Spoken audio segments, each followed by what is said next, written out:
Guys, so yun po, welcome back to my channel. So, kumusta naman kayo guys? So yun guys, bago tayo mag-start, maraming salamat po pala sa walang sawang pagsubaybay sa ating pong daily love reading. And ayan guys, kung bago lang po kayo guys sa ating channel, mag-subscribe na rin po kayo guys. And i-click mo na rin yung ating notification bell para lagi po kayo guys updated sa ating mga bagong upload. And yan guys, maraming salamat din pala guys sa mga bumati sa akin ng happy birthday. Thank you po. Sobra ko kayo guys na-appreciate. Hindi ko na guys kayo isa-isahin. Sobrang dami nyo. Ayan. So, 400 plus. Yun yung huli kong nakita na nag-comment dun sa video ko last. Thank you. Tapos, ang dami rin nag-message sa aking Facebook. Madami rin guys bumate. So, thank you guys. Kahit hindi ko pinost, maraming nakaalala, no? Nakakatuwa kasi na-appreciate ka nila or talagang tinatandaan nila, no? Nakakatuwa lang guys. Ayan. So, thank you. Okay, so hindi pa ako guys nakagawa ng Q&A kasi nga nag-birthday muna ako, no? Siyempre, nag-birthday muna ako. Ayan, pero pag may time na ako guys, so order muna ako ng magandang paper, magandang lagayan para dun sa ating Q&A. Okay? Stay put lang kayo dyan guys, gagawin natin yan. Pero siguro, order muna ako sa Shopee na magandang lagayan, presentable, di ba? Okay, so yan guys, balik tayo sa ating topic. Ito yung energy mo, ito yung sa person mo. Tignan natin. Nararamdaman mo sa person mo. Nararamdaman mo kay person. Okay, so guys, ayan. Meron din tayo guys mga dati pang video. Yan naman po ay timeless, no?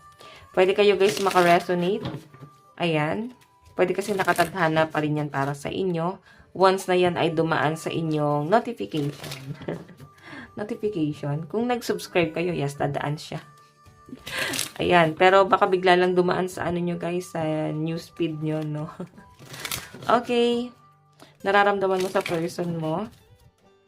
Nararamdaman mo sa person mo.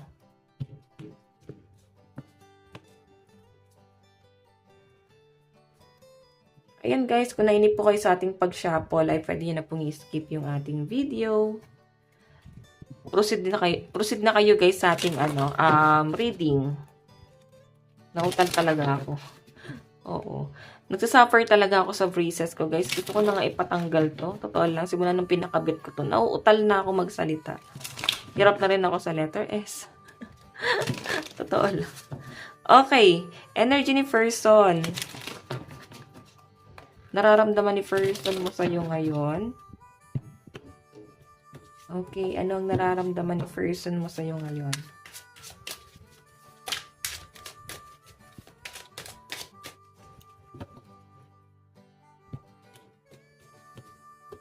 Okay.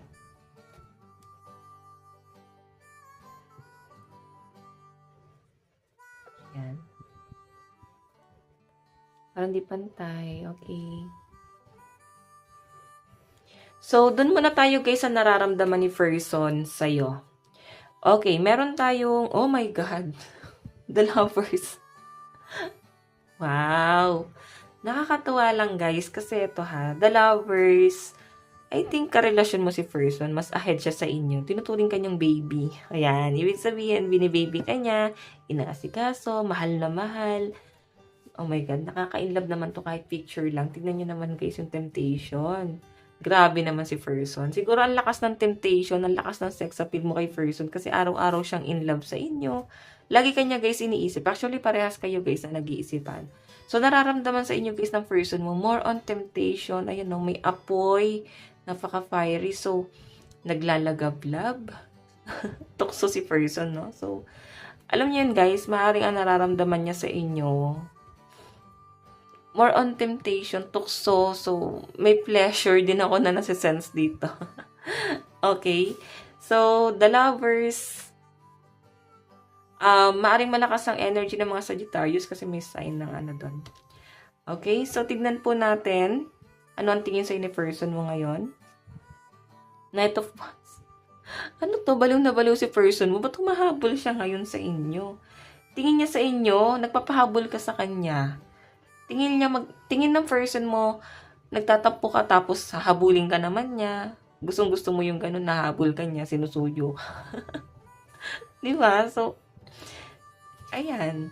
Nai-stress si person every time na sasabihin mo, maghiwalay na tayo, hindi na tayo mag-work, hindi na to worth it. Kasi nakikita ko sa kanya, guys, hindi ka susukuan ni person, nahabulin at hahabulin ka niya.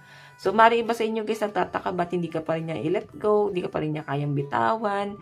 Mahal ka kasi ni person, ayun, the lover, seryoso si person mo sa'yo. So, iba sa inyo, guys, baka magko-comment, madam, meron niyang person, meron niyang hindi nga niya mabitawan yung iba. So, di ba, ibig sabihin, guys, kung ikaw yung third party, sabi nga nila, hindi ko naman guys inaano yung mga original. Hindi naman kasi guys magkakaroon ng third party. Logic lang, no? Hindi naman magkakaroon ng third party kung mahal pa nila yung una. So, sabi nga nila guys, pagka nagmahal ka na ng iba, piliin mo na daw yung pangalawa kasi baka yun yung mahal mo talaga. Or confused ka sa nararamdaman mo kay person mo sa una. Ganon. Diba? Yan, sinagot ko lang guys, may bigla kasi ako na channel na energy. Sinagot ko lang. So, kung ikaw yung third party, I think ikaw yung mahal ng person mo kasi nahabol-habol ka pa rin niya. Okay? Pero hindi ko guys tinonormalize yung para mapiliin yung pangalawa, no? Masakit pa rin yan guys sa original. Naranasan ko yan. Lahat tayo dumaan dyan. Okay, pero yan guys, nararamdaman sa'yo ni person. Feeling niya, nagpapahabol ka lagi sa kanya. Hindi naman siya guys napapagod maghabol eh. Tingnan natin. Action ni person. Page of Pentacles. So, bago pa lang eh. Ganun naman talaga pag bago, guys. Di ba, mahal na mahal, hinahabol. So, Page of Pentacles, guys, nakikita ko na si person mo, medyo mabagal lang siya sa mga desisyon niya. Hindi siya, guys, ganun ka-consistent. Okay? So, pero, guys, yun nga, hindi niya kasi, guys, maipangako sa inyo. Hindi dahil sa hindi siya consistent. Hindi niya lang, guys, maipangako sa inyo yung mga gusto mong mangyari, demand mo dito sa relasyon na to. Kasi, tignan mo yung pentacles niya, page pa lang. Hindi ganun kalaki yung pera niya. Hindi kanya guys kayang ilagay pa sa stability. Hindi ka pa niya guys kayang bigyan ng solid na connection, no? Okay, assurance. Hindi ka pa niya guys kayang bigyan ng ganun. Siguro pinaghahandaan niya. Tignan natin guys, ano naman yung magiging outcome nitong kanyang action kasi pinaghahandaan niya eh. Okay, outcome, oh my God, 9 of Swords. So, yung iba sa inyo guys, maaaring darating po kayo or pwedeng siya to na nadidisappoint na parang hindi naman siya ganun ka-successful, di naman ganun kalaki yung pera niya. Or kung ito naman guys ay ex-lover mo, kasi kaya pala nandiyan, pwedeng ex-lover na naghahabol sa inyo ngayon.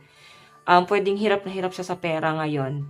Okay, 9 of Swords, siguro napapaisip ka ngayon, bakit kaya ako binabalikan nito? Napapaisip ka na baka pera lang ang habol sa inyo? Napapaisip ka na baka dahil kung wala ka mang pera, pwedeng napapaisip ka kasi pwedeng bakit kanya hinahabol ngayon? Okay, nalagapak siya. Siguro, nagsisisi siya guys, no? Nagsisisi person mo na iniwan ka niya kung iniwan ka man niya. Pwedeng ex-lover kasi to guys eh. Kasi naghahabol eh. Kasi kung person mo na siya, bakit ka pa niya habulin?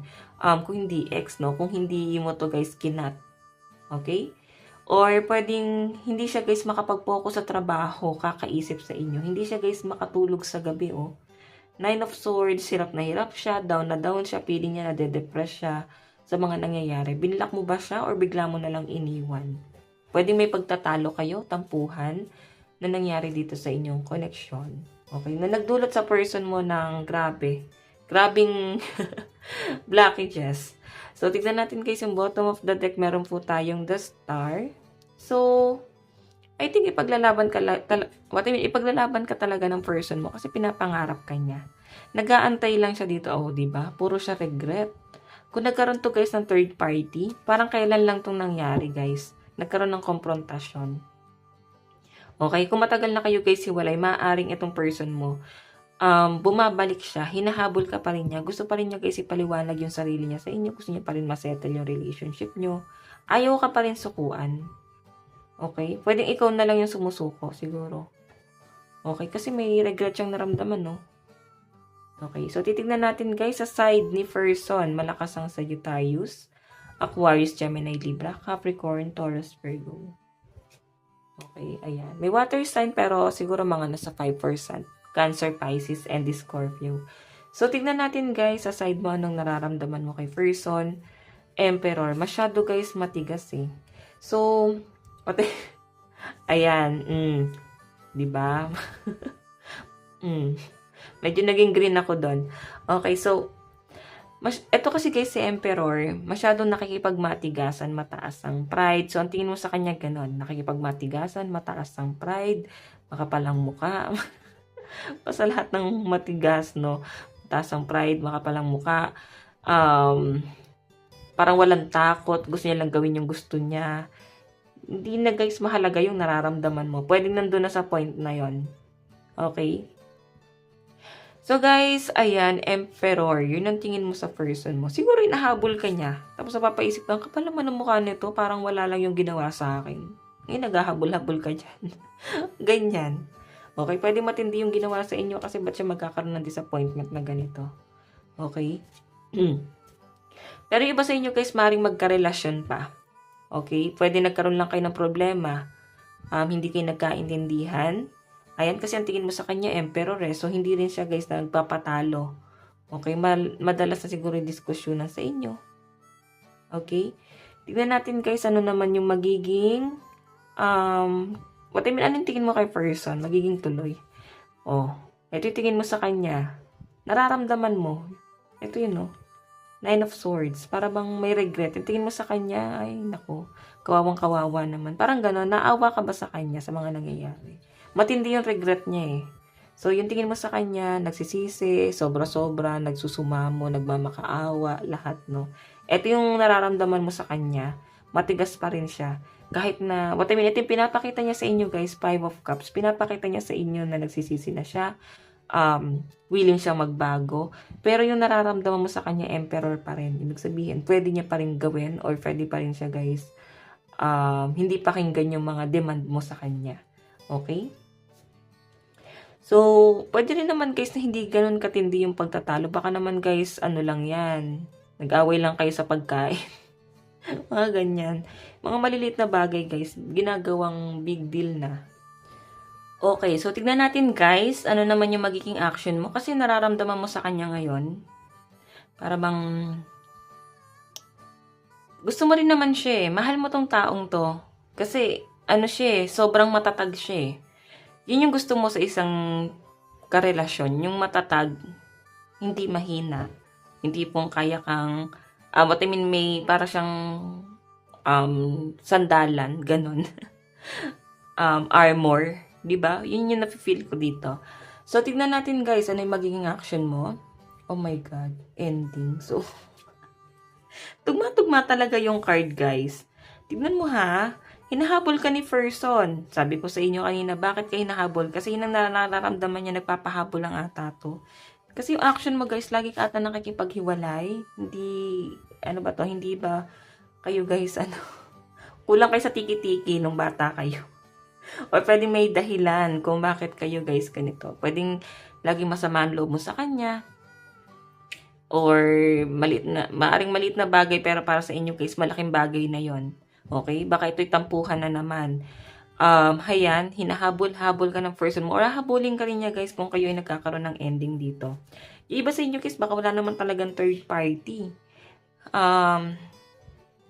Pwedeng lang guys, hindi lang talaga kayo nagkaintindihan. So, yun yung action mo. Para bang maghiwalay na lang tayo. Huwag kang mag-alala, abunin ka rin ng person mo guys. Diba? Di naman siya napapagod eh. Tignan natin guys, ano naman yung magiging outcome ng ginagawa mo ngayon. Queen of Cups, magpapatawad. Diba? Queen of Cups kasi guys, mapagpatawad. Kalmado. So, maging kalmado ka kung meron siyang ginagawa. Like, paghahabol. Bibigyan ng gift. So, ayan guys, wag na kayo mag-alala sa mga nag-overthink dyan. Mukhang magkakaayos din kayo guys. Kung mag-alala, yung iniisip mo na habulin ka ng person mo, magiging yan guys. Magtatagumpay ka kasi habulin ka talaga. Okay, bottom of the deck. Meron tayong 3 of Pentacles. Okay. Mukhang hindi lang talaga kayo guys nagkaintindihan. Siguro, kulang kayo guys sa communication. Pwedeng hindi siya guys ganun ka open sa communication. Kung makita nyo guys, nandito po yung trabaho ni person. Sobrang busy niya. Mabigat yung trabaho ni person. Okay, kaya hindi ka rin niya guys na pagtutunan ng pansin Or pwedeng kaya rin siya guys nagpapaka-workaholic kasi marami siyang ibang responsibility, hindi lang ikaw. Marami siyang sinusuportahan. Okay? So, nakikita ko guys, patatawarin mo pa rin kahit mabigat na sa kalooban mo. Paulit-ulit yung cycle eh. So, malakas pong energy ng Capricorn, Taurus, Virgo sa side mo. And Cancer, Pisces, Scorpio, strong energy, Aries. And, ayan. Yun lang naman. Tignan natin guys, saan napatungo tong relasyon na to. Okay, saan napatungo to? Kunin natin to. So, napatungo yung relationship nila sa right? So, napatungo yung relationship.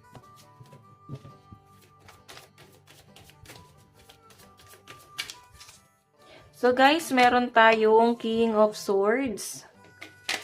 Intelligence, sabi na eh. Matalino tong person mo, guys. Oo. Kumbaga, mas pinapagana niya kasi yung yung isip niya kaysa puso niya eh. Masyadong logical tong taong to, guys. So, sa pinapakita sa akin, guys, kaya para bang nagiging baby, kaya parang bini-baby-baby ka ng person. Pili niya isip bata ka. Okay. So, meron tayo, guys, ayan, 5 of Cups. Lagi ka kasi, guys, eto ha, yung energy, guys, lagi kayo nakapokus sa negative. So, yung mga nawala na, yung mga past issue, laging binabalik. So, hindi, guys, kayo makakapag-move forward. Lagi lang kayo, guys, magtatalo. May mga hindi natatapos na problema. Okay? Mga dating problema lang yung pinoproblema sa ngayon. Binabato sa kasalukuyan. So, ang sinasabi kasi rito, guys, yun yung kailangan baguhin. Okay? Kung gusto niyo mag-work yung relasyon nyo, is wag na to pong balikan yung mga nangyari sa past. Okay? 9 of Swords, depression. So, ito yung namumuo sa inyo, guys. Maring nagde-depress talaga kayo. Nahihirapan ka na rin. Siguro nagsinungaling din sa inyo yung person mo. Hindi siya, guys, nagpakatotoo. So, nahihirapan ka, guys, magtiwala sa person mo. Okay? So, ito, guys, yung future, no? Kung hindi nyo, guys, daw isi-settle to, itong relasyon na to, pwede itong mangyayari sa inyo. Tignan mo naman, no? Depression, intense anxiety, and feeling hopeless. Okay? Nang mararamdaman ng iba sa inyo, guys. Okay? Tignan po natin. Meron tayong 3 of Swords. Ayan. Maaring kung lagi na lang pong pinagbibintangan na may iba. So, yes, mukhang gagawin nga po na magkakaroon nga talaga ng third party. Meron po tayong death, ending and new beginning. Ibig sabihin, guys, laging sinasabi ng iba sa inyo na maayos pa, never ending cycle to, guys. Kumbaga, aayusin pero mauwi pa rin siya, guys, sa ending. Kung hindi aayusin yung connection, hindi aayusin yung relationship. Ito yung gusto nyo, oh. So, kailangan dito, guys, mag-matured. Kailangan nyo mag-matured. Ikaw at yung person mo. Para tong relasyon na to, guys, maging healthy siya. Kasi nakita ko, guys, paulit-ulit po yung senaryo. Pwedeng mag-end, tapos mauulit lang yung sitwasyon. Hanggang sa para bang may mananawa, magkakaroon po ng third party. In the near future. Okay, so malakas ang air sign, Aquarius, Gemini, Libra. Capricorn, Taurus, Virgo. Mensahe ni person sa'yo. Mensahe ni person mo sa'yo. I want to be more than friends. So, iba sa inyo, guys, wala talagang wala pala, guys, connection. Hindi pa kayo magkarelasyon. Or pwedeng kung jowa mo pa lang siya, gusto niya pakasalan ka na niya, guys. Gusto na niya, guys, ng higher commitment sa'yo. Meron po tayong we vote no, I am not the one for you. Ibig sabihin, mukhang hindi siya, guys, naayos pa ngayon. Kasi, may susuko dito. Pwedeng ikaw to. Diba? Sa'yo nga lumabas. Parang ikaw yung susuko. Parang sinasabi mo na hindi kayo compatible. Lagi na lang kayo nag-aaway. Hindi kayo nagkakaintindihan. So, parang ikaw yung mag-give way para sa taong to. Okay? Yun nga lang, guys, pilit yung ilalaban eh. I want to feel that way again. Diba? Gusto ka pa rin maramdaman ng person mo. Ayan. I am not available. So, kagaya na sabi ko, kung may mga third party nga rito, guys, maring ito yung dahilan. Hindi niya, guys, kayang putulin pa yung original. Okay? Or, pwedeng may nagkaroon ng third party na binabalik at binabalik pa rin sa kasalukuyan, guys. So, yun, guys. Ito lang po ang inyong daily love reading. Sa mga nais pong magpa-private reading, iiwan ko na lang po yung link sa atin pong description box below. So, ayan guys, bukas po ulit. Mag-iingat po kayo lagi. Hanggang sa muli. God bless and love you all. Bye-bye po.